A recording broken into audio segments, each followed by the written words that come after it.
Ele vive, posso crer no amanhã, porque Ele vive.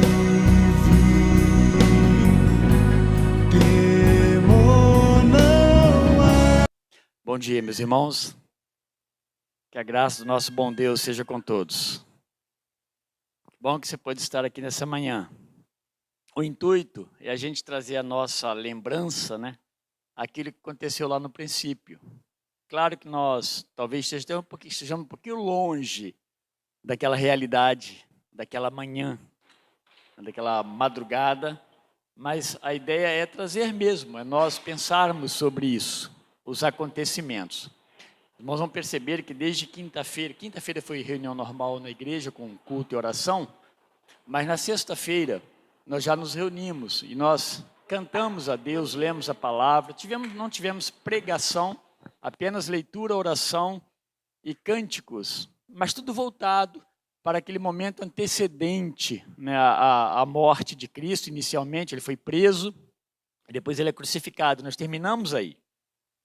No sábado, ontem, nos encontramos novamente, já tínhamos um grupo bem maior, e nós então adoramos a Deus. O Senhor foi morto e Ele foi sepultado.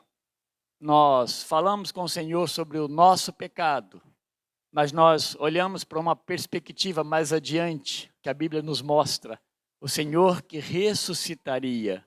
Então, ontem nós cantamos isso, nós oramos, nós lemos a palavra de Deus e hoje nós estamos aqui pela manhã, então, para celebrar esse momento da ressurreição. Pela manhã nós vamos ler um texto, são vários, nós vamos ler que pela manhã o Senhor já foi buscado, alguém já foi ao túmulo, e lá o túmulo estava vazio.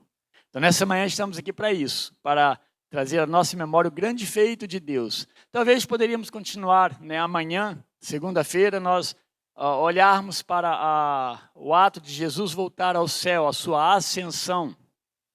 E quem sabe na terça, a gente cantar e celebrar, ainda não aconteceu, mas a volta do Senhor que está já programada desde os tempos eternos.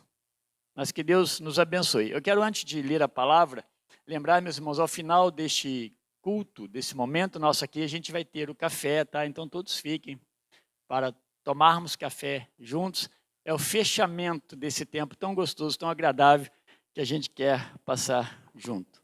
Então, ok. No livro de Marcos, meus irmãos, o Evangelho de Marcos, capítulo 16, verso 1 a 8, ele vai falar sobre esse momento da ressurreição. É das partes, um dos evangelhos que narra, dos quatro, né, que narra a ressurreição do nosso Senhor.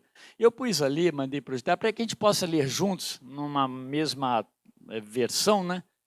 A gente leia junto esse momento. Os irmãos que puderem ficar em pé, vamos fazê-lo nesse instante, então, por favor. Leiamos.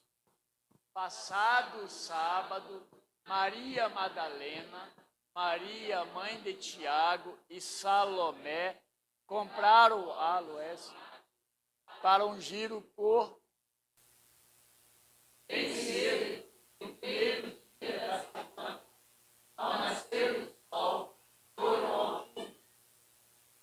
Viram umas às outras. Quem nos devolverá a pedra da sepultura? Olhando, viram que a pedra já estava removida. A pedra era única. Entrando no túmulo, viram os jovens sentados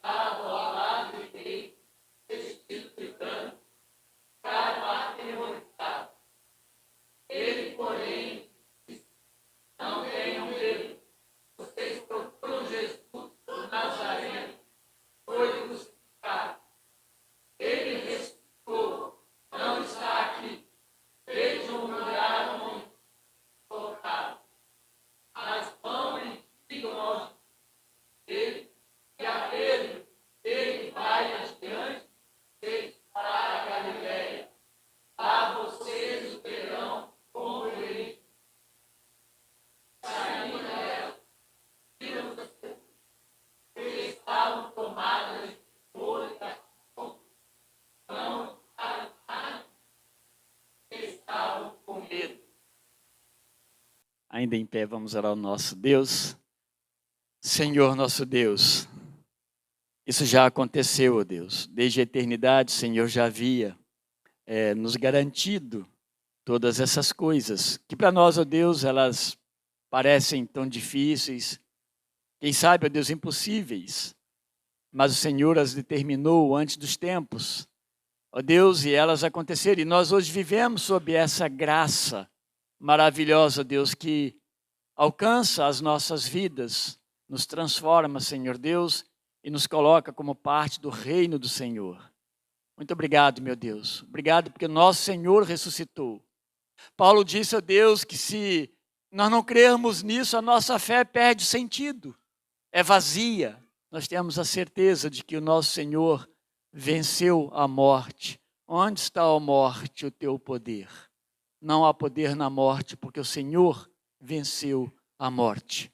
Obrigado, meu Deus. Estamos nessa manhã para celebrar essa vitória. Nós fomos alcançados com ela. Louvado seja o nome do Senhor. Recebe, Deus, a nossa adoração. Que tudo que for feito aqui nessa manhã, ó Deus, seja para a glória do Senhor. Senhor, seja bendito eternamente.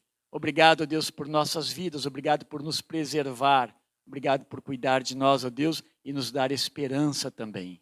Em nome de Jesus. Amém. Os irmãos podem assentar. Os irmãos que vão nos ajudar também na música, por favor. Bom dia, queridos irmãos. Mas vamos louvar o nosso Deus nessa manhã tão maravilhosa que estamos juntos celebrando a ressurreição de nosso Senhor Jesus Cristo. E por isso temos motivos sem fim para cantar.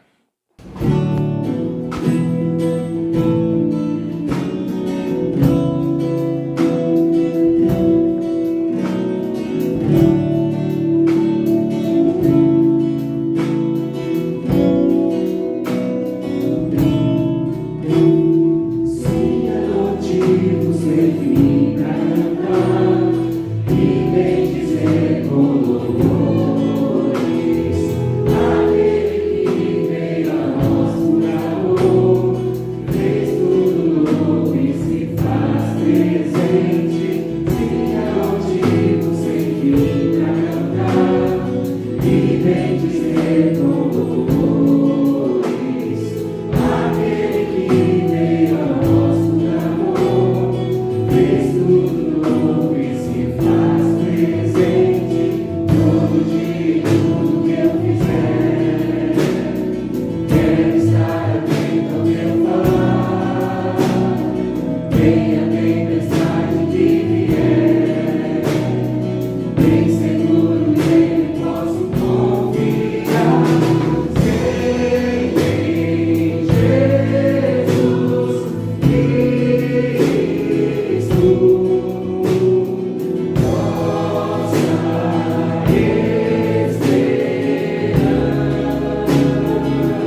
Bem, Deus seja sempre exaltado.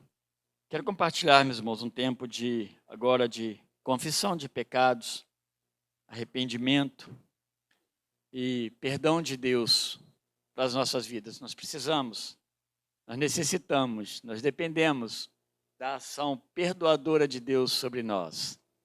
E graças a Deus que Ele nos permite isso.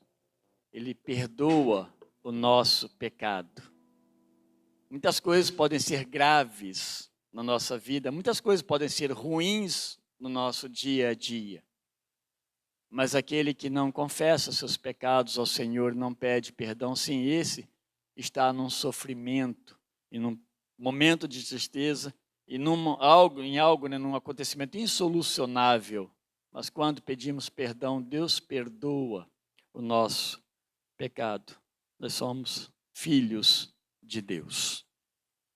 O Salmo 25, dos versos 15 até o 18, há um apelo do salmista para que Deus possa fazer isso na vida dele. Ele clama nesse salmo tanto por livramento quanto por perdão de Deus. E ele diz assim, nesses poucos versos, Salmo 25, de 15 até o 18, ele diz assim: meus olhos estão sempre atentos ao Senhor, pois Ele tirará meus pés da armadilha. Olha para mim e tem misericórdia de mim, pois estou desamparado e aflito. Alivia as tribulações do meu coração, livra-me das minhas angústias. Atenta para a minha dor e aflição, perdoa todos os meus pecados. Vamos orar ao nosso Deus mais uma vez, clamar pelo perdão dele a nós. Senhor nosso Deus, mais uma vez, Pai, humildemente nos colocamos na presença do Senhor. Colocamos-nos, ó Deus, como estamos, somos incapacitados, ó Deus, de resolver o problema do pecado na nossa vida. Nós devemos evitá-lo, nós devemos, ó Deus, nos afastar do pecado, mas nós não conseguimos, ó Deus, curar esse mal que nos rodeia, ó Deus, está presente em nós, enquanto ainda neste mundo e neste corpo. Portanto, ó Deus, nessa manhã e nesse momento, nós clamamos, Senhor, pelo teu perdão.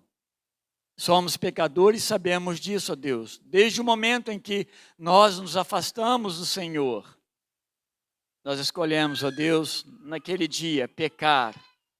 Então, ó Deus, nós nos tornamos, ó Deus, reprováveis diante do Senhor.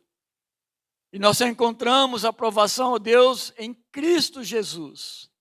O Senhor, então, perdoou o pecado que nos condenava. Mas o Senhor perdoa também, Pai, os pecados que cometemos a cada dia. Eles não nos fazem bem. Eles trazem, ó Deus, males em nós, dores, Senhor Deus, enfermidades. Traz mal espiritual, ó Deus. Traz mal, ó Deus, àqueles que estão próximos de nós. Portanto, ó Deus, o pecado, ele não agrada ao Senhor. O pecado, ó Deus, faz separação entre a criação do Senhor e o Senhor Criador.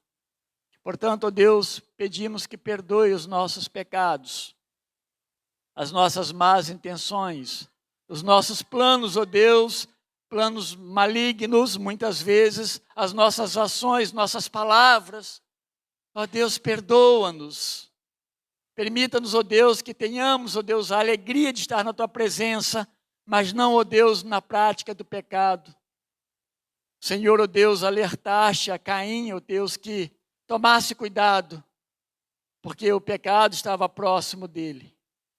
Ó Deus, ajuda-nos nos nossos pecados, perdoando-nos, ó Deus, e ajudando-nos a caminhar numa vida, ó Deus, de santidade. Então, Senhor Deus, clamamos pelo teu perdão, por tua misericórdia, por tua bondade. Em nome de Jesus Cristo, amém. O pastor Fábio vai nos trazer a palavra nessa manhã. Quero agradecer a Deus por ele também, que Deus o abençoe. Obrigado, meu Deus. Agora nós vamos ouvir a palavra do Senhor, aberto a Deus, e lida diante de nós, Pai, como o Senhor a deixou. Prepara o nosso coração, ó Deus, para que o nosso coração seja uma terra fértil para receber a tua boa palavra. Também, ó Deus, usa o teu servo, que vai transmiti-la a nós, Pai. Que o Senhor o use no teu poder, ó Deus, para que ele transmita a tua palavra e nós possamos recebê-la, ó Deus, e ela produza transformação em nossas vidas, para a glória do Senhor. Muito obrigado, meu Deus, em nome de Jesus, amém. Bom dia, igreja. Graça e paz do Senhor, amém. É uma satisfação estar com vocês novamente, poder subir esse púlpito é sempre um privilégio. Agradeço ao Senhor por isso, também à igreja, pela confiança. Que o nome do Senhor seja exaltado toda vez que eu puder vir aqui. E se não for motivo de glória ao Senhor, então que o Senhor realmente não permita que eu venha. Que o nome do Senhor seja sempre exaltado e a igreja sempre edificada para a glória do Senhor. Amém? Em Adão, nós caímos. Lá no Éden. Não sei quantos milhares de anos atrás, né? Em Adão caímos. Adão, ele era o sacerdote, o rei no jardim. Ele era o sacerdote porque ele tinha que zelar pela adoração do Senhor no jardim, mas também ele era o rei, ele era o protetor do jardim. E ele falhou e caiu. E com ele caímos. Ele é o representante da raça. Ele é o primeiro representante da raça. Mas o Senhor, na sua misericórdia, na sua graça, Ele não nos deixou caídos, não nos deixou rendidos ou destruídos. Então o Senhor providenciou já na promessa do jardim de que Ele enviaria um Redentor. Então Ele enviou Jesus Cristo, que se fez homem. Deus se fez homem, habitou entre nós e Ele é o segundo representante da raça. E por incrível que pareça, num jardim, Jesus lutou a batalha dos séculos e a venceu, suou sangue, sofreu, e Ele foi entregue por nós, mas Ele venceu. Então, por Jesus agora nós somos redimidos. Ele comprou para si um povo santo. Santo não por causa dos seus méritos do povo, mas os méritos do próprio Senhor Jesus Cristo. Então nós estamos aqui reunidos nessa manhã, como povo de Deus, comunidade daqueles que creram, não pelos méritos próprios, mas pelos méritos daquele que nos comprou e nos remiu. Amém? Abra sua Bíblia em Lucas, só que dessa vez, por conta do evento, eu vou fazer um spoiler lá no final de Lucas. Eu gosto de spoilers, tá, gente? A Bíblia, aliás, é um livro disso. Eu estava conversando com meus filhos esses dias. O pessoal tem medo de spoiler de filme, de livro, né? Não, a Bíblia é um livro de spoiler. Lá, desde Gênesis já está dando spoiler do que vinha lá na frente, não está assim? Não é verdade? Né? Desde Gênesis 3,15 já está falando o que vinha lá para frente. É spoiler, gente. Então, se acostume com isso. Mas vai em Lucas, por favor, capítulo 23. Eu quero falar justamente sobre este período que nós estamos vivendo hoje, que nós comemoramos. Nós estamos hoje no domingo da redenção, né? Que é o domingo da ressurreição de Cristo, nós comemoramos. É a Páscoa do Senhor, né? Que os judeus chamam essa semana de Pessah, ou de passagem, né? Porque eles comemoram desde lá da saída do Egito, quando o anjo da morte passou sobre eles. Por isso que é passagem, por isso que é Pêssar. Né?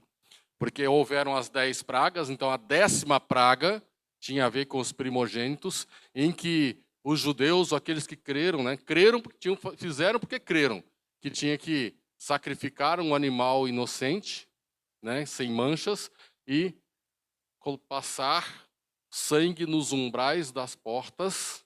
Então o anjo do Senhor desceu sobre o Egito, e eles comeram aquele animal, depois dele ter sido sacrificado, comeram ervas amargas, e comeram pães não fermentados, não é porque tinham um significado, mas é porque não dava tempo, no sentido de que havia uma urgência na salvação deles.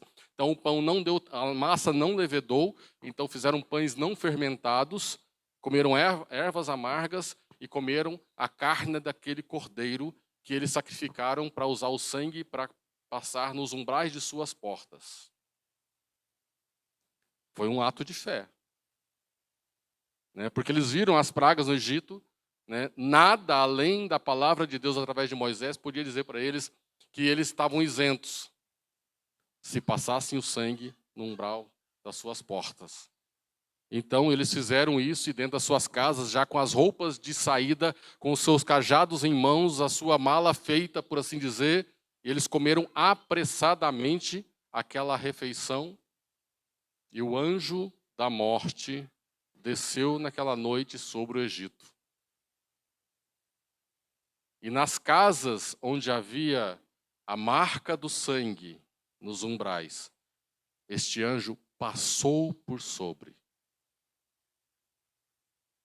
Só que nas casas, fossem de egípcios, fossem de israelitas que estivessem ali e não creram e não fizeram, o anjo da morte adentrou aquela casa e ceifou a vida do primogênito. É por isso também que depois, na lei, né, o Senhor fala que o primogênito é dele. Tanto é que se nasce um homem, ele é o primogênito daquela casa, um filho é o primogênito, os pais, num dado tempo, têm que sacrificar um animal por ele, como que comprando-o do Senhor, pagando o preço pelo primogênito. Ao 8º dia ele é circuncidado, como marca, né, daquele povo, de uma aliança daquela época, que não mais está sobre nós. Porque o primogênito do Senhor, ele veio e ele se fez o Cordeiro de Deus, aquele mesmo Cordeiro que foi simbolizado lá com Abraão, quando Deus pede o seu filho, o seu único filho, o seu primogênito, afinal de contas era do Senhor. Abraão creu, transmitiu isso para o seu próprio filho Isaque, quando estavam subindo o monte. E é interessante que Abraão cria tanto, que quando ele vai para aquele monte, e vai 2 servos com ele e um jumento, carregando as lenhas, que ele mesmo rachou para aquele momento, e ele fala para os servos: fiquem aqui com o jumento, que nós voltaremos. Você parar para pensar nessa palavra, nesse verbo, que está no plural? Nós voltaremos, depois de sacrificar ao Senhor. E sobem ele e Isaque para o monte, e Isaque olha para o pai: pai, tem lenha? Tem fogo? Cadê o animal para o sacrifício? E Abraão fala: Deus proverá para si mesmo o sacrifício. Né? Por isso que diz até hoje, lá em Israel, né, no monte do Senhor, Deus proverá. E lá, quando Abraão... Porque é uma prova de fé, mas é uma prova também da promessa. Ali é uma prova dupla. Prova o coração, a mente, as intenções de Abraão, mas também prova a palavra do Senhor. Porque Abraão levanta o cutelo, está para descer o cutelo sobre o seu filho. Porque se ele desce o cutelo, a promessa é em vão, é vão. É sem sentido, é vazia. É desprovida de sentido, de significado, de poder, de autoridade, de tudo. Mas se ele não desce o cutelo, ele não crê na promessa. Olha que paradigma. Mas quando ele levanta e está para descer, o anjo do Senhor, que é uma teofania para o próprio Senhor, vem e brada, fala assim: Abraão, né, não faça isso. Agora sei que não me negaste teu único filho.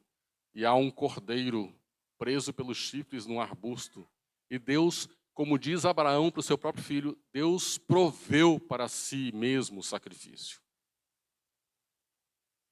Alguns milhares de anos depois, no mesmo monte, Deus proveu para si mesmo o sacrifício. E é o seu próprio filho. Abraão não negou Isaac. Deus não negou seu filho. Só que o cutelo desceu sobre o seu filho. Então, abra sua Bíblia, Lucas, capítulo 23.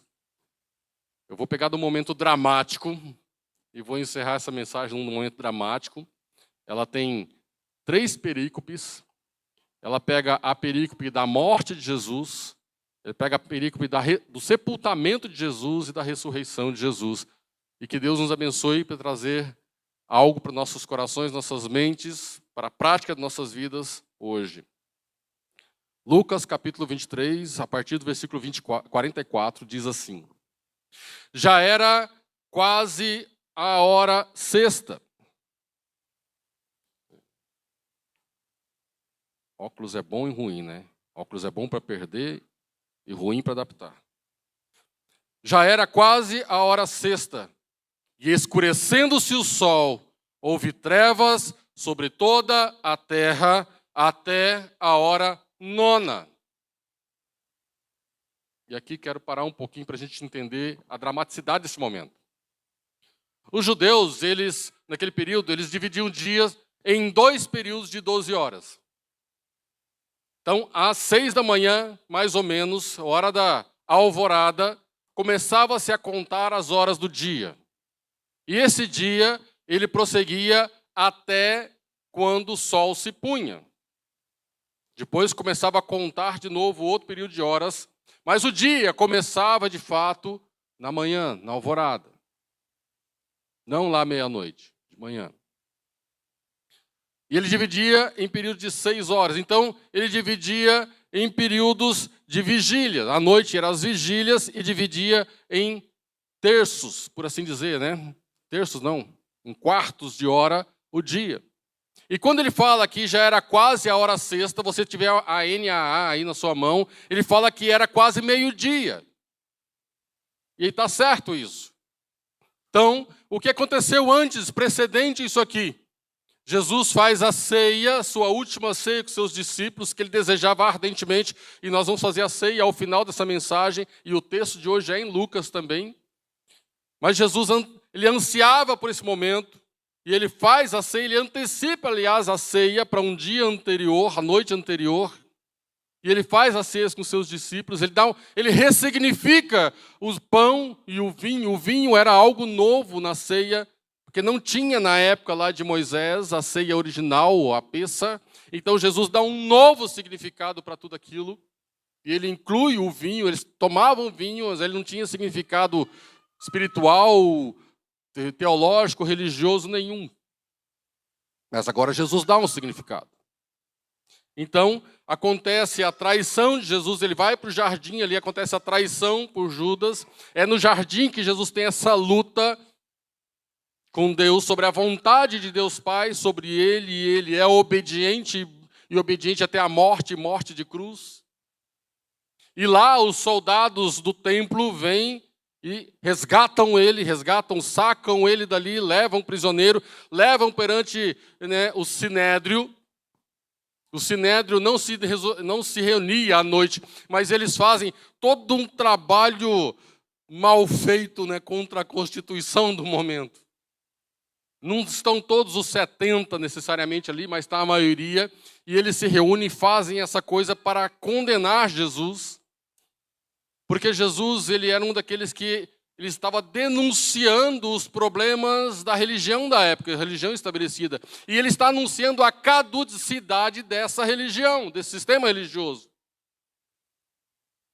Então é claro que estava mexendo com o status quo da época religioso de Israel. E os sacerdotes, o sumo sacerdote, não estavam contentes com isso. Fazia parte de todo o plano. E se você ler lá em Lucas 9, 22, Jesus está respondendo para os discípulos justamente aquilo que, deveria acontecer isso. Nós falamos sobre isso na última pregação. E Jesus é levado perante o Sinédrio. Só que o Sinédrio, os judeus, eles não tinham autoridade de Roma para condenar à morte. Eles não poderiam. Então eles têm que recorrer a quem? A Roma, ao Estado. Então o Sinédrio, depois de todas as suas elucubrações, dos seus testemunhos e as investigações, e perguntam se Jesus diz que ele é o Filho de Deus, e Jesus fala, tu os dizes, e aí eles, não precisa de mais nada. E é muito interessante que acontece algo também nesse meio tempo, e nós temos um pouco a ver. Um pouco antes de tudo isso, Jesus está conversando com seus discípulos, e Pedro é aquele que quando Jesus fala que ele está para sofrer morte de cruz, Pedro é aquele que fala assim, longe de ti, Senhor. Mas Jesus fala, vai Pedro, nessa noite, antes que o galo cante, você vai me negar 3 vezes. Pedro não aceita isso. Ele é impetuoso, ele é forte, é aquele que arrasta barco, arrasta redes, ele domina, ele é ousado, aquela coisa toda, E é interessante que, se você pegar esse texto anterior, Jesus, para se cumprir tudo que se diz sobre a Escritura sobre ele fala que se alguém tiver capa, vai vendo e compra espada. De repente, tem espada aqui. Gente, esse pessoal tinha até DH, Porque Jesus começa a falar de comprar espada, já tinha espada, gente. O cara já arrancou um canivete da mão, disse, está aqui, Senhor, Mas vocês andam armados, Já tem ali o negócio, já tinha 2, não basta, Porque eles achavam que Jesus era aquele que ia dominar Roma, destruir o exército romano e se fazer o grande rei messiânico, aquele rei teológico, escatológico, que se esperava que vai dominar e fazer Israel de novo uma grande nação, maior que Davi. E eles precisavam cumprir isso. Quebrar essa expectativa deles. Tanto é que no jardim, um servo do sacerdote se antecipa e Pedro, com a espada, corta a orelha de Malco. Jesus vai, cura a orelha do servo do sacerdote, não é isso? E todos os discípulos fogem. Todos os 11 que sobraram, que Judas já tinha ido com a trupe, fogem. Fogem. Todos aqueles que viram todos os milagres, aqueles que foram enviados para pregar o Evangelho e fizeram milagres, fugiram. Não haviam entendido ou compreendido ainda, não havia descido ao coração deles a mensagem ou o plano ou a missão de Jesus naqueles dias. E agora, Jesus está aqui então, perante o Sinédrio leva perante quem? Pilatos, porque Pilatos era o governador instituído por Roma naquela região. Pilatos faz toda a sua compilação, as suas questionamentos, açoita Jesus, castiga Jesus, mas naquele momento também tem um outro Jesus que é justamente Barrabás, tinha acabado de ser preso. Barrabás, ele era um criminoso, ele tinha sido preso por 2 coisas, sedição, ele estava levantando o povo contra Roma, era um crime capital, no sentido de que a condenação é a morte por Roma. E não só isso, ele tinha assassinado gente. Na sua sedição, ele tinha feito complô e praticado assassinato contra pessoas, sejam eles romanos ou judeus, não sei, não fala a palavra, para cumprir o seu propósito. Ele estava preso, os 2 crimes dele eram capitais. Ele estava lá, Jesus, Barrabás. Aliás, nos períodos de Jesus, havia muitos que se diziam o Cristo ou o Messias. Muitos se levantaram naqueles períodos.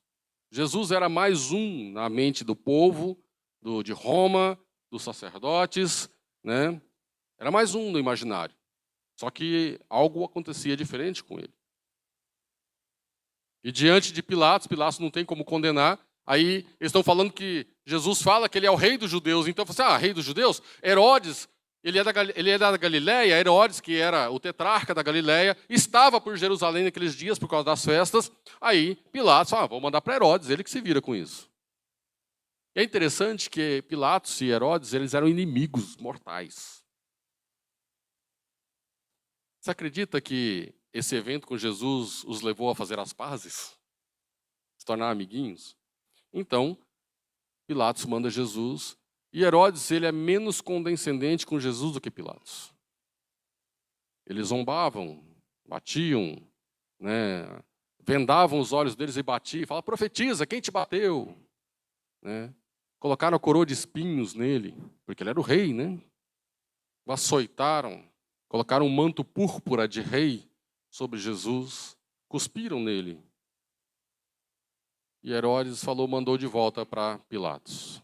Porque Herodes também não tinha autoridade para dizer, mata. Aí chega diante de Pilatos, Pilatos quer soltar Jesus. Eu vou castigar e vou soltar. Só que a turba começou a ser fermentada ali pelos sacerdotes, pelo sinédrio, para que matasse Jesus. Aí lembraram Pilatos, olha, por ocasião da Páscoa você tem que soltar um prisioneiro. Então Pilatos queria soltar Jesus, o Nazareno. Mas daí o próprio povo começa, crucifica-o, solta Barrabás. E a primeira substituição que Jesus faz é com um criminoso condenado à morte, Barrabás. Em vez de Barrabás numa cruz, agora está Jesus indo para a cruz. E Barrabás, um rebelde, acusado de sedição, de assassinato, é solto a pedido do povo. E é muito interessante que tem evangelho que fala que quando Pilatos lava as mãos a respeito do sangue desse inocente, porque a mulher dele já tinha tido sonhos e pesadelos a respeito desse inocente e advertiu Pilatos. Ele lava suas mãos.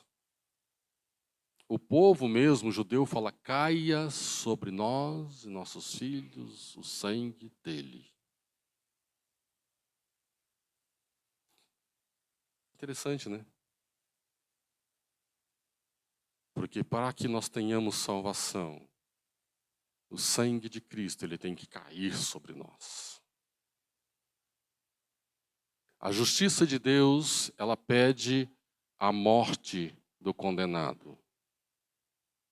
Só que aprove a Deus lançar sobre Cristo todas as nossas iniquidades. O castigo, como diz Isaías 53, o castigo que nos traz a paz. Que paz é essa? É uma paz relacional, é uma paz judicial. A paz que diz, não é mais condenado. Não que não é inocente. Que é justificado. É diferente de ser inocente. Não somos inocentes. Nós somos justificados. A paz que nos traz relação com Deus, de fato, estava nesse sacrifício. A palavra fala que pelas suas pisaduras nós fomos sarados. Pisaduras é uma tradução ruim. É seus ferimentos, os seus chicotadas que ele recebeu, os furos que essa coroa de espinho provocou, o peso dessa cruz, os cravos na cruz, a lança do lado, a morte.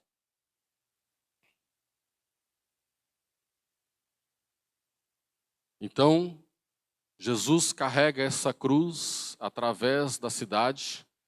Em algum momento, eles pegam um outro indivíduo lá, que é Simão Cirineu, que durante um período carrega essa cruz também, né? E a multidão seguiu, e as mulheres batiam no peito, lamentavam, aquela coisa toda, né?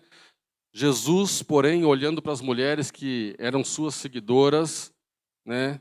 Interessante, ele carregando as cruzes pelas estradas, pelas ruas de pedra de Jerusalém.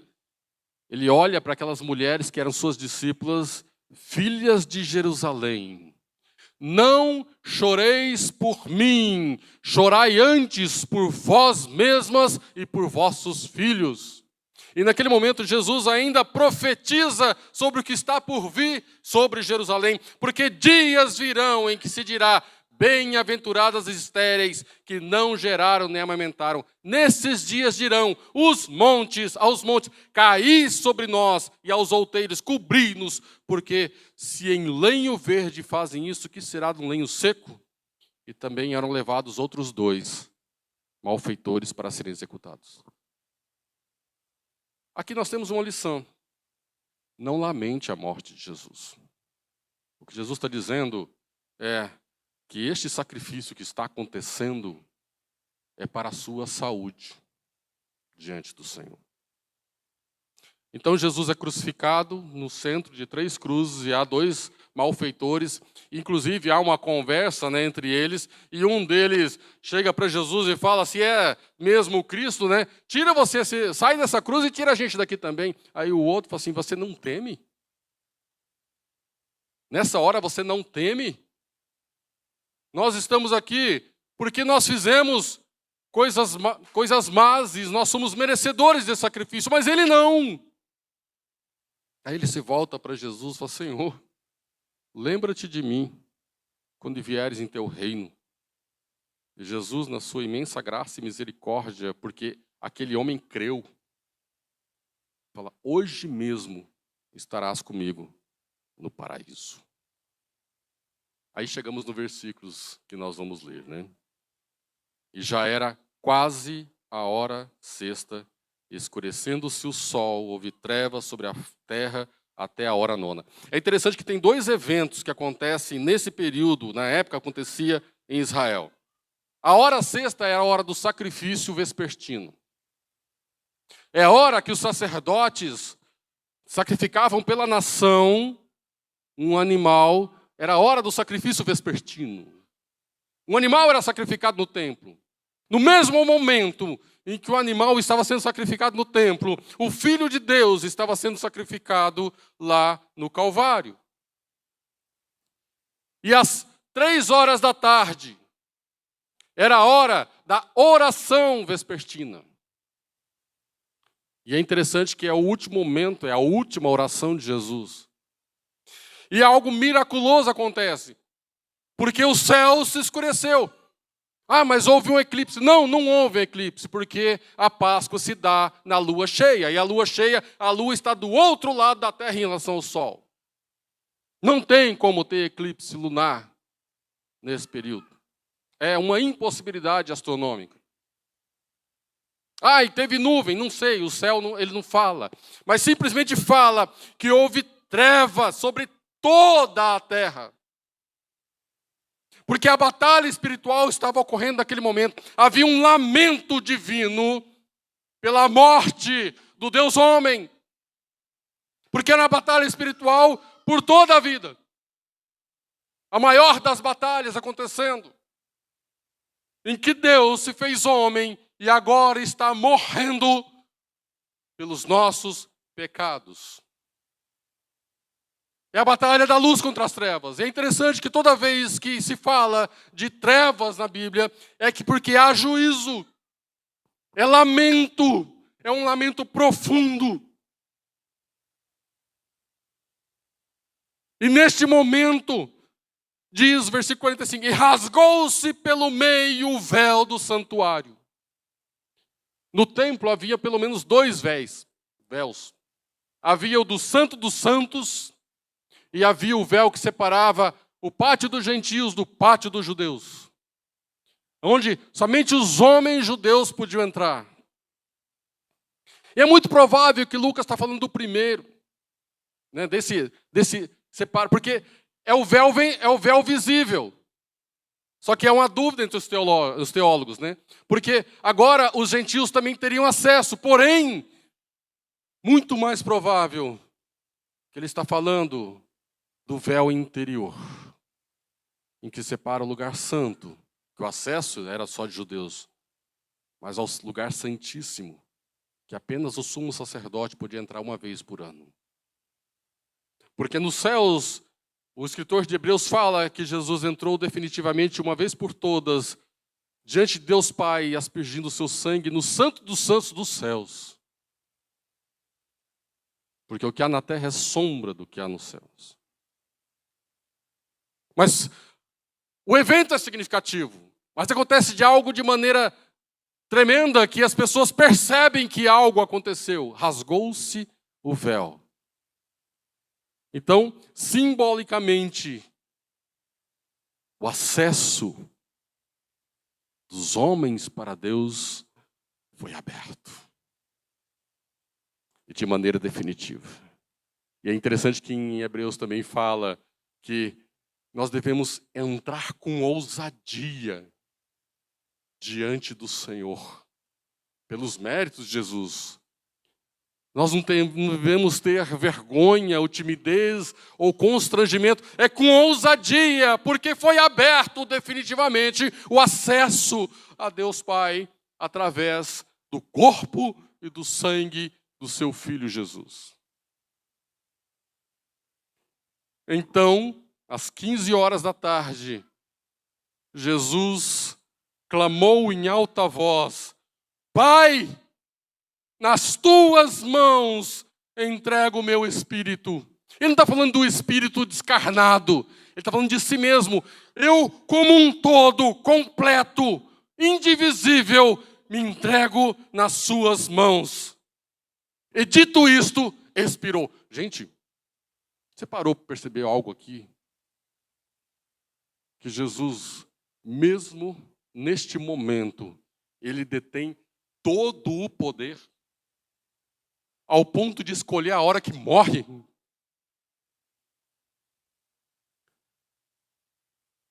Ele fala: está consumado. Está consumado, o acesso está aberto.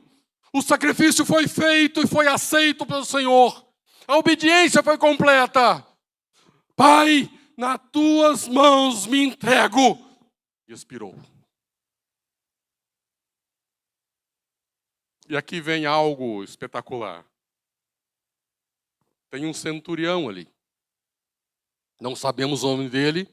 Há especulações que poderia ser até um dos centuriões que Jesus tratou ao longo da sua missão, do seu trajeto. Mas ele era um soldado romano, um capitão de 100. E ele está ali cumprindo ordens. E ele é o responsável pela morte de Cristo. Pelas suas mãos, a seu mando, Jesus morreu. Foi crucificado, morto. Este centurião, vendo o que tinha acontecido, deu glória a Deus, dizendo: verdadeiramente este homem era justo. É interessante que Mateus e Marcos escolhem palavras diferentes. Mateus e Marcos colocam na boca do centurião dizendo verdadeiramente este homem era filho de Deus. Mas Lucas, ele escolhe tzadik, justo. O que o centurião está falando é que teologicamente acaba casando, é que Jesus era inocente. Morreu um inocente pelos impuros, morreu um inocente pelos culpados. É isso que o centurião fala. Ele creu. Ele olhou para o Cristo crucificado e creu, sendo ele o autor da sua morte. E olha que interessante acontece aqui. Há um paradigma, um paradoxo entre a resposta desse centurião romano, que simboliza toda a dominação sobre aquela terra, e a resposta do povo que está ali. Porque havia um bando de curiosos que pediram a morte de Jesus. E todas as multidões reunidas para este espetáculo. Porque é o que eles queriam ver. Era um espetáculo. Vendo o que havia acontecido. Vendo o quê? Vendo a conversa de Jesus com os outros prisioneiros, vendo o céu se escurecendo de maneira miraculosa, vendo tudo aquilo acontecer, a resposta de Jesus, vendo as multidões reunidas para o espetáculo, vendo o que havia acontecido, retiraram-se a lamentar, batendo nos peitos. Porque é um lamento. É dizendo, desgraçado homem que sou. O que eu fiz? A multidão compreendeu a dimensão daquele drama. Não é fé. Isso não é fé. Mas perceberam toda a desgraça que eles haviam provocado. Já viram notícias? Em Guarujá aconteceu isso. Teve uma mulher, teve a história de uma criança que foi abusada, morta. E uma mulher começou a falar que suspeitava de uma pessoa.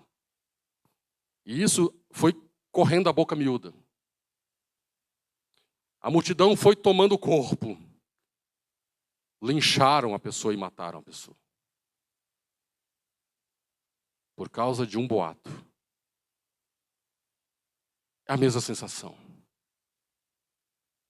De repente aquela multidão caiu em si. Matamos o inocente. E batiam nos peitos e lamentavam e foram embora. Se esconder nos meandros e buracos que a sua consciência pedia. Mas existe algo mais profundo aqui.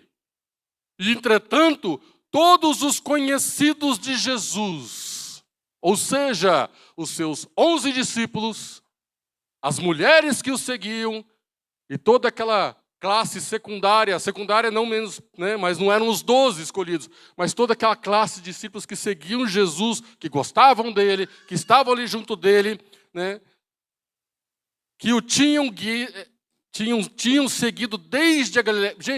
Gente que viu a ressurreição da filha do filho da viúva de Naim, gente que viu a ressurreição ou soube da ressurreição da filha de Jairo, gente que viu a mulher do fluxo de sangue ser curada, gente que viu muita coisa, a multiplicação dos pães, que eles tinham desde a Galileia vieram ali, permaneceram a contemplar de longe essas coisas.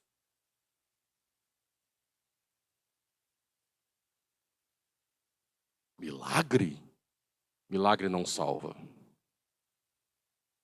Milagre não salva. Esses aqui assistiram todos os milagres. Os 11 assistiram participaram deles. Eles estão assistindo de longe. Ou seja, não tenho nada com isso. Não me envolva. Não estou envolvido, não estou comprometido com isso. Assistiram de longe.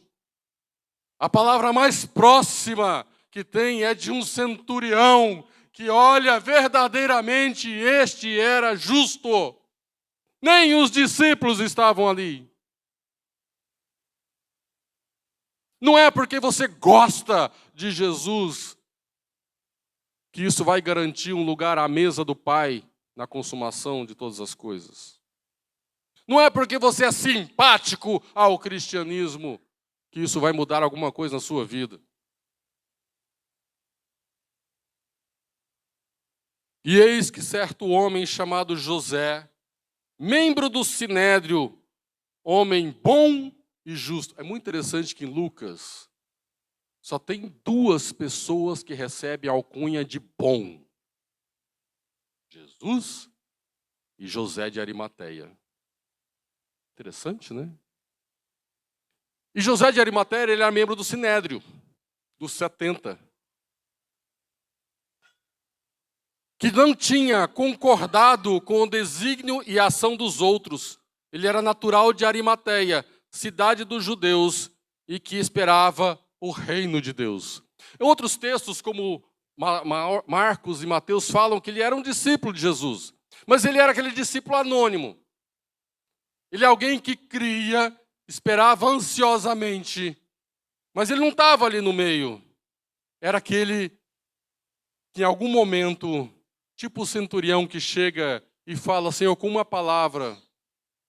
Se o Senhor disser uma palavra, o meu servo será curado. E assim era José de Arimateia. Ele esperava o reino. Tendo procurado, ele tinha coragem. Tinha que ter coragem de fazer isso. Tendo procurado, Pilatos pediu-lhe o corpo de Jesus. O que acontece? A religião judaica na época, ele era bem interessante.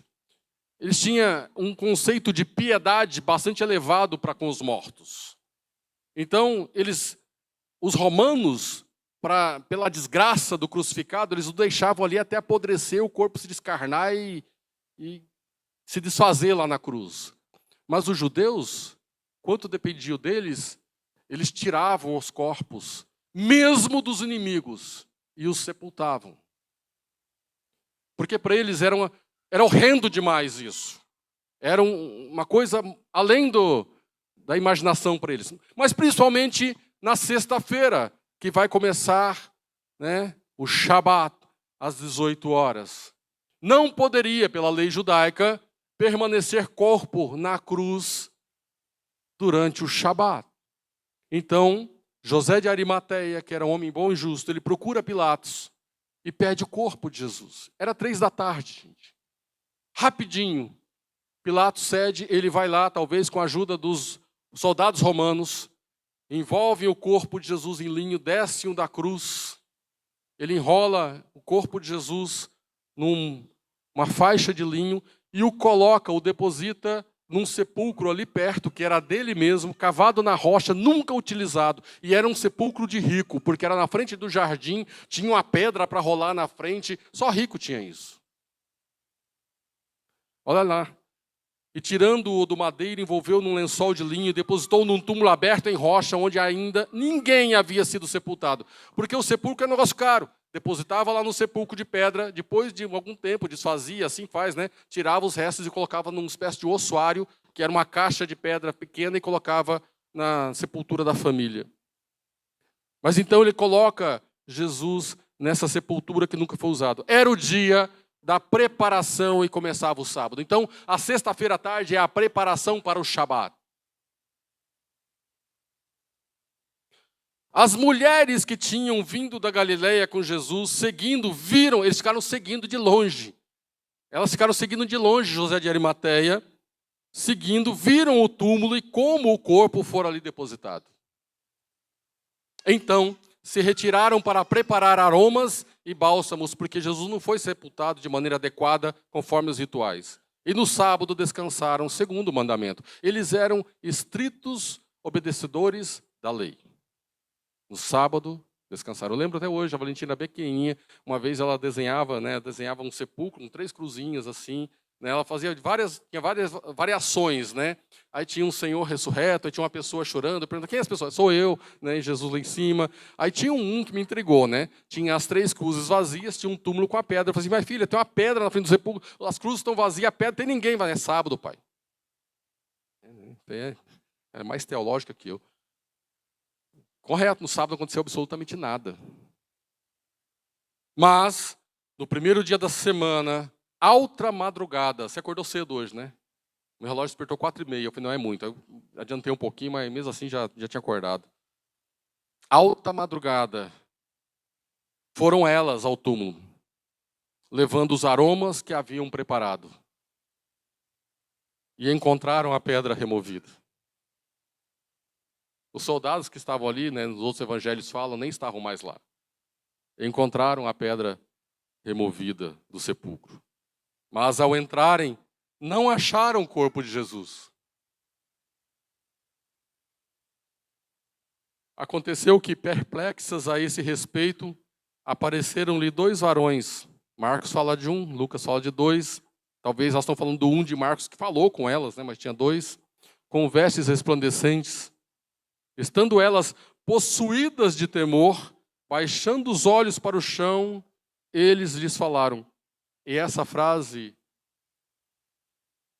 é o ponto alto desse texto. Por que buscais entre os mortos ao que vive? Por que buscais entre os mortos ao que vive? E você, tem buscado o quê? Quais são os alvos, os destinos ou as buscas para soluções dos seus problemas? Por que buscais entre os mortos aquele que vive? Ele não está aqui, mas ressuscitou.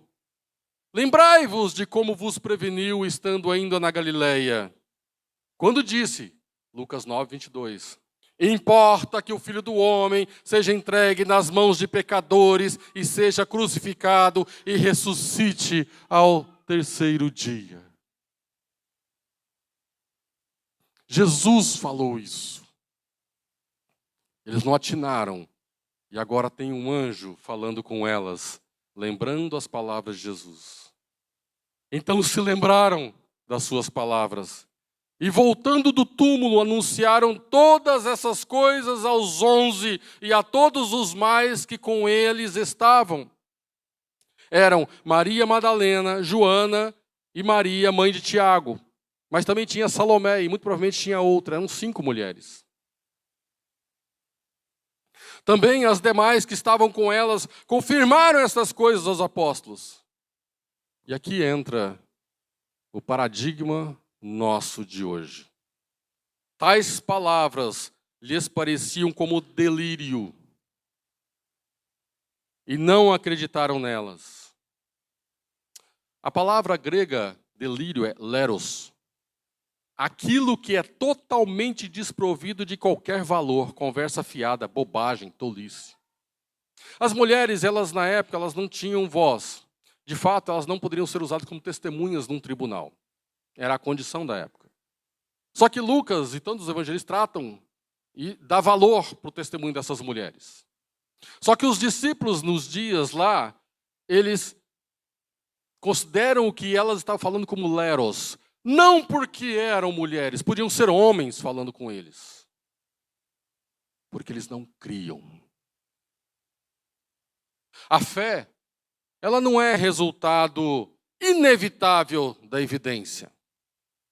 Nem mesmo uma boa evidência como o sepulcro vazio. Existem 2 livros, 1 e 2, que é Evidências que exigem um veredito. Isso não produz fé. Você olhar para o céu à noite e ver o céu estrelado, você pegar esse trajeto de Montemor para Sumaré, que é lindo, e olhar a natureza, não resolve nada. Você conhecer os astros, não acontece. Você conhecer a biologia, não acontece. Você acharem a arca de Noé, se acharem as 12 pedras no meio do Jordão, se acharem os restos das carruagens dos egípcios no mar, isso não produz fé.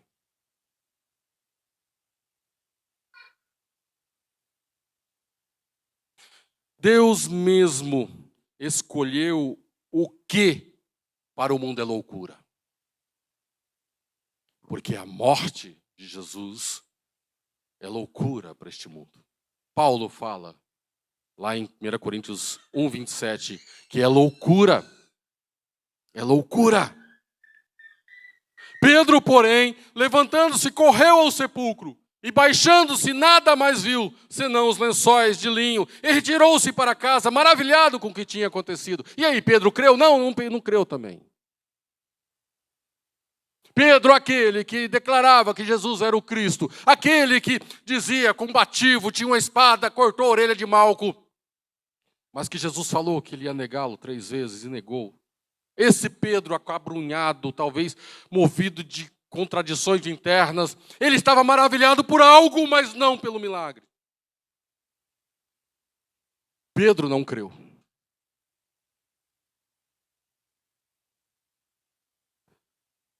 Nada aquém do encontro pessoal com Jesus ressurreto convenceria os discípulos. Não é possível provar a fé. Pedro se torna uma admirada testemunha, corroborando com a narrativa, mas não um crente. E aí, você? Você se admira com as músicas? Você se admira com a história? Você se admira com, talvez, um de nós aqui, o modo de pregar? Você se admira com a história da teologia? Você busca evidência? É isso que você diz para as pessoas ao seu redor? Isso não é fé, gente. É muito interessante que logo após esse texto, não vou lê-lo, mas tem a narrativa dos discípulos a caminho de Emaús. 2 discípulos que não são dos 11 estão saindo de Jerusalém, indo para uma cidadezinha que está a 60 estádios de distância, né? Não sei a distância agora aqui disso aí, mas eles estão caminhando, já é tarde, conversando sobre as coisas que acabaram de acontecer em Jerusalém. E Jesus aparece entre eles e começa a tomar caminho. Eles não percebem, Jesus está ali, né? E eles são muito hospitaleiros. Então, qualquer um que chegar na conversa, chega e pode entrar na conversa. E Jesus pergunta o que está conversando, o que vocês estão conversando. Aí os dois se expõem, você estando em Jerusalém, não soube do que aconteceu em Jerusalém, porque era a notícia em Jerusalém. Aí Jesus, né, ele olha para eles assim e os chama de nécios, porque não entenderam nada. Então Jesus, começando desde Moisés e profetas e chegando até aquele momento, explica a respeito do que o Messias devia padecer e sofrer e ser morto. Só que daí chega em Emaús, e eles estão para entrar e Jesus faz questão que vai passar. Aí eles chamam, já é tarde. Eles são hospitaleiros. Entra. E o que acontece?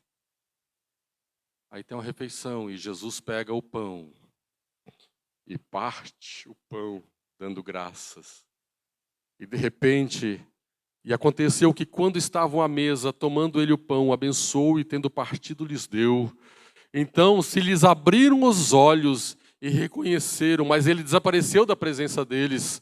E disseram uns ao outro, porventura não nos ardia o coração quando ele pelo caminho nos falava, quando nos expunha as Escrituras? E na mesma hora, levantando-se, voltaram para Jerusalém, onde acharam reunidos os 11 e outros com eles, os quais diziam, o Senhor ressuscitou e passou a aparecer a Simão.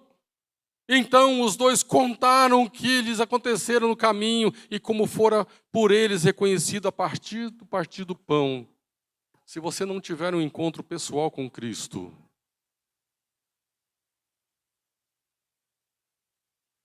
você é simplesmente um leitor e um repetidor de história. Não tem valor nenhum para a eternidade se você não crer. A fé, ela é algo inexplicável, mas ela é produzida pelo próprio Senhor, não por evidências. Mas é o Espírito Santo que incute no seu coração, depois de ter regenerado o seu coração de pedra para carne, aí então ele produz fé. Quando a palavra é pregada, quando o Senhor é exposto a você, e não são as evidências. É interessante que no caminho de Emaús, depois fica sabendo que Jesus apareceu para Simão. Mas não foi nesse momento que ele viu os lençóis vazios no túmulo. Então, na manhã de hoje, é significativo o que nós estamos contemplando. Que nós comemoramos a ressurreição do Senhor, que nos dá a esperança da vida eterna. Mas se Jesus não ressurgir no seu coração, não ser verdadeiro para você, a despeito das evidências, você ainda vai ficar se admirando de milagres, feitos e evidências. E não vai ter valor nenhum para a sua eternidade. Amém? Queria chamar os músicos. Nós vamos participar da ceia do Senhor.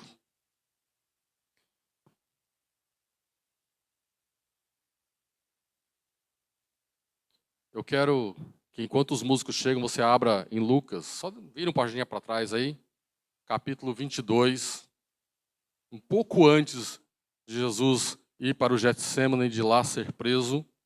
A partir do versículo 14 diz assim: chegada a hora, pôs-se Jesus à mesa e com ele os apóstolos, e disse-lhes: tenho desejado ansiosamente comer convosco esta Páscoa antes do meu sofrimento. Pois vos digo que nunca mais a comerei até aquele que ela se cumpra no reino de Deus. E tomando um cálice, havendo dado graças, disse: recebei e reparti entre vós. Pois vos digo que de agora em diante não mais beberei do fruto da videira até que venha o reino de Deus. E tomando um pão, tendo dado graças, o partiu e lhes deu, dizendo: isto é o meu corpo, oferecido por vós, fazei isto em memória de mim. Semelhantemente, depois de cear, tomou o cálice, dizendo: este é o cálice da nova aliança no meu sangue, derramado em favor de nós. Jesus ressignificou os elementos. E nessa manhã Ele nos convida a sentar à sua mesa, para lembrar aquele dia que está por vir. Comemorar aquele dia, mas também lembrar a sua morte. Participar do seu corpo. Este pão que simboliza o seu corpo, que foi rasgado por nós na cruz do Calvário. E o sangue derramado, que é uma nova aliança. Não mais uma aliança de sangue de animais. Não mais uma aliança de ritualística, de cumprimento de leis. Mas aliança por fé, que você toma porque você crê naquilo que Jesus fez por você na cruz do Calvário, a despeito das evidências. Amém? Quem vai nos ajudar, por favor, venha à frente. Então, se você creu, fez pública a sua confissão de fé, e isso te levou a ser batizado nas águas, é membro ativo e comungante desta igreja. Mas se você vem de uma igreja de mesma fé e ordem, e está em comunhão com a sua igreja, está nos visitando hoje, ou de uma igreja que é a mesma fé, que crê do mesmo jeito na pessoa e obra de Cristo Jesus, sem adições,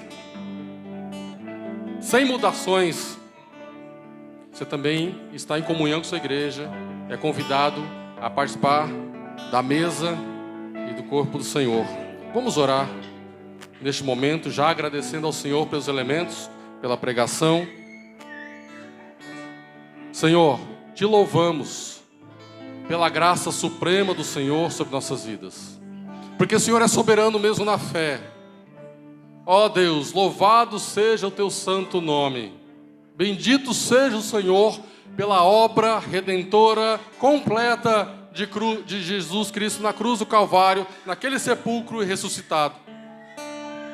Senhor, que isso seja de alimento para nossos corações, nossas almas, nossos corpos, que seja alimento para nós diante do Senhor, que reforce a nossa fé. Então participamos com fé diante do Senhor do sacrifício, ó Deus Pai, dessa mesa que simboliza o sacrifício de Cristo, o seu corpo rasgado, o seu sangue derramado, que é o sangue e o símbolo da nova aliança. Te louvamos, Pai, pela oportunidade e agradecemos em o nome de Jesus.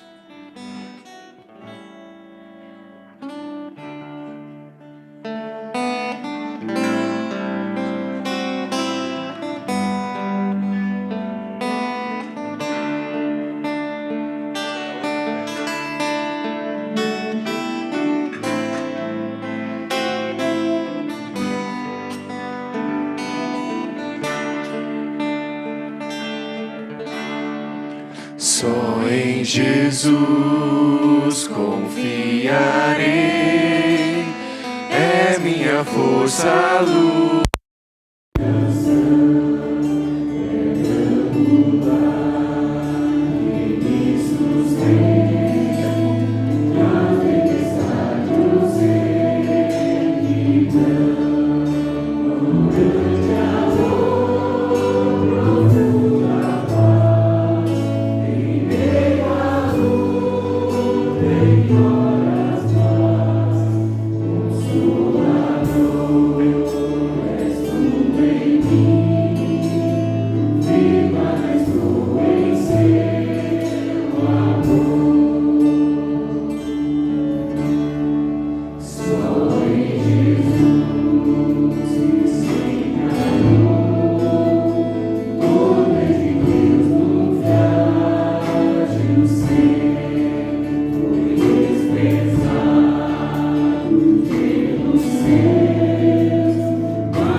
fala: e tomando um pão, tendo dado graças, o partiu e lhes deu, dizendo: isto é o meu corpo, oferecido por vós. Fazei isto em memória de mim. Passamos então, comamos o pão.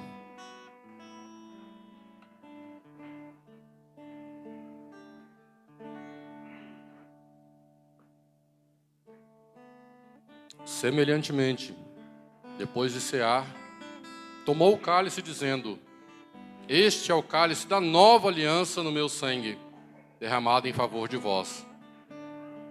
Tomemos então, com gratidão ao Senhor.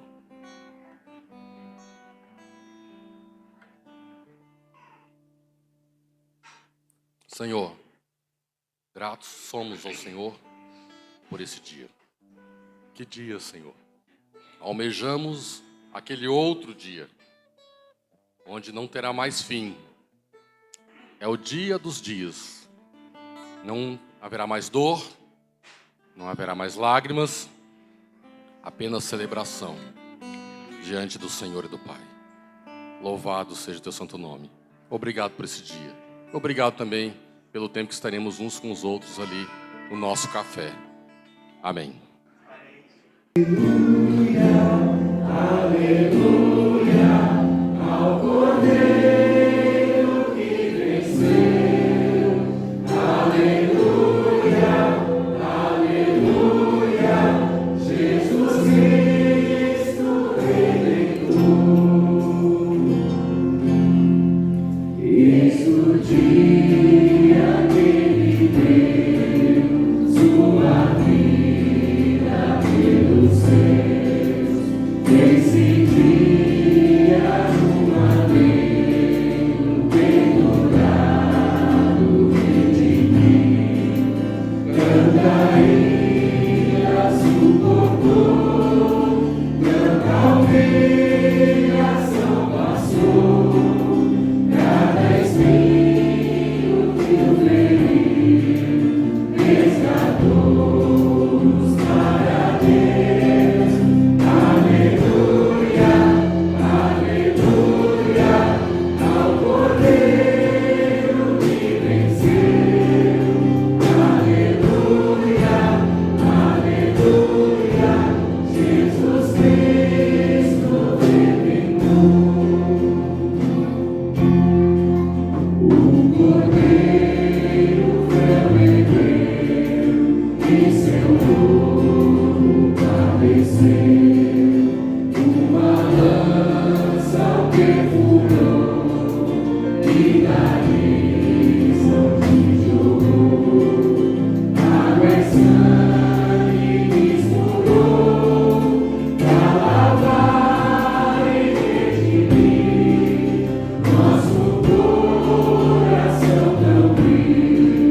Todos vejam o que Ele fez.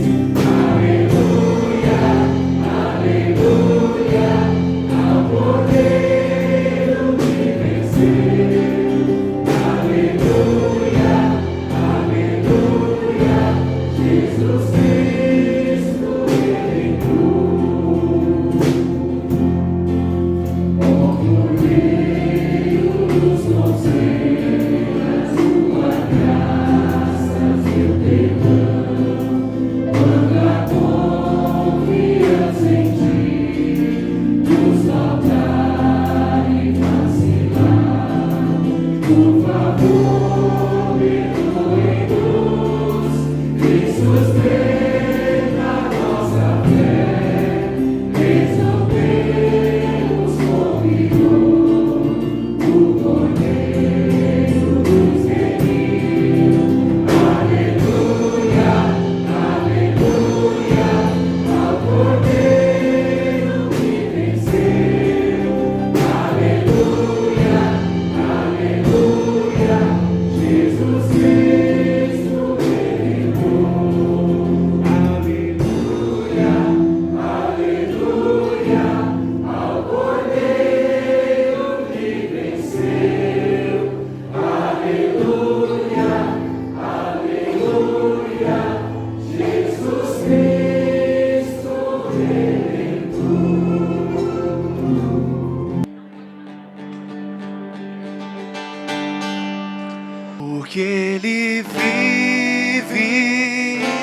posso crer no amanhã, porque Ele vive, temor não há.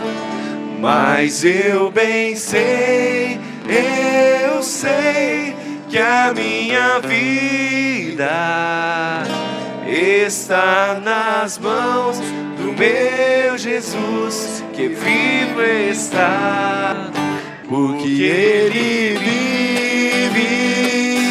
Posso crer no amanhã, porque Ele vive, temor não há.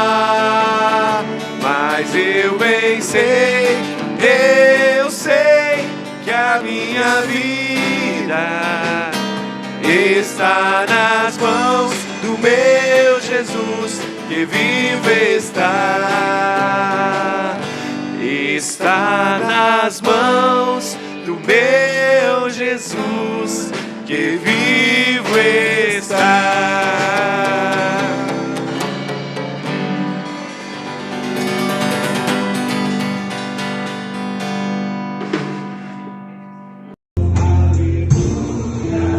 Aleluia, ao Cordeiro que venceu.